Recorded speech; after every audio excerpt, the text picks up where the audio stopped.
Fujifilm biggest mistake is that Fujifilm didn't go full frame. Let's talk about this now. Hi there and welcome to my channel. My name is Tudor Matescu and in this video I want to share with you why Fujifilm made the biggest mistake in their life from my point of view. They didn't go full frame. This was a discussion years ago and it's still a discussion, and I think it is still a subject, a very important subject. I'm using Fujifilm tete-a-tete with full frame cameras and with micro four thirds cameras. So I'm able to compare image quality. I have one of the best lenses from Fujifilm and I'm filming myself with X-T5. And I have, how I said, 80mm f1.4 lens. A great lens, great resolution. But it's not full frame. It's not full frame. What full frame is bringing to the table? Well, it seems full frame is bringing to the table extraordinary AF, very good compression. You don't have the same compression on an APS-C body and on an APS-C lens. The 80mm f1.4 lens will give you the compression of 18mm focal length. This is the compression. The 28mm f2 lens from Sony, 28mm, will give you the compression of 28mm. So, just by design, full frame it is winning it here because you have better compression and the same angle of view. What does this mean? This means that your subject will pop more.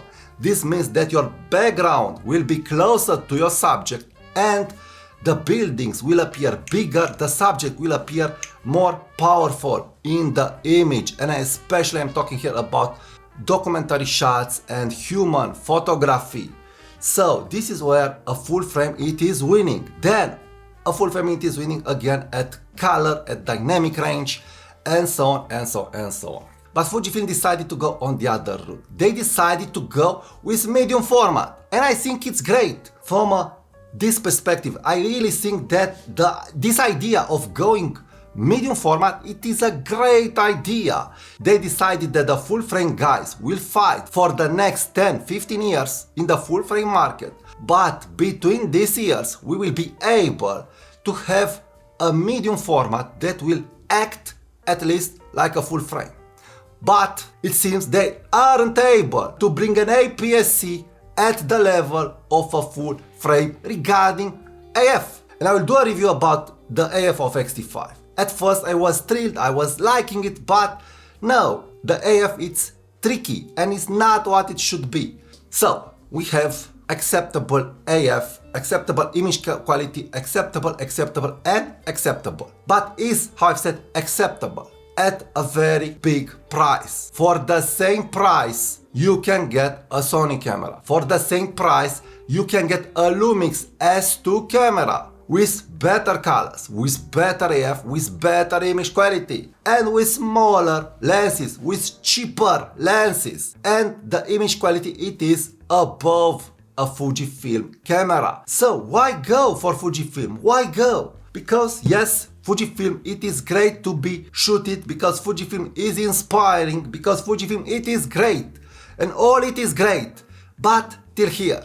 So you will always be frustrated, at least me, I'm always frustrated that I'm not there. I'm not at the full frame quality, even with X-T5, even with great lenses. Yes, the image it is great, yes, the image it is unique, but the full frame look it is better. And looking at the Fujifilm medium format progress, we will be able to understand that, I'm sorry, Fujifilm will not be with a medium format, not even in 5-10 years, at the level of a Sony camera. It will not be there. It is clear for me, because full frame will evolve and probably Nikon and Canon will do other great stuff and Fujifilm will remain behind. They got one chance years ago when they needed to decide if they will go medium format or full frame. My point of view is that full frame it is the standard.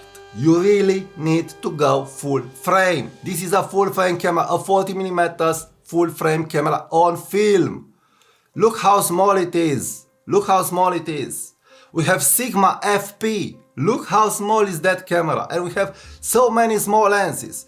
but we don't have the Fujifilm ergonomics, we don't have the Fujifilm recipes, and we don't have the Fujifilm philosophy on these full frame cameras. So this is why I am truly regretting that Fujifilm didn't decide to go full frame. This was the biggest mistake. APS-C, it is hard to be justified at the price. APS-C, even if it is almost as full frame and it is almost as good as full frame but not as full frame, it is hard to be justified when you pay more than you pay on a full frame camera. So why buy in the end Fujifilm X-T5 with 80mm f1.4 when you can buy Lumix S5 Mark II with the Lumix lenses and the Lumix colors, and Lumix colors and ergonomics are great.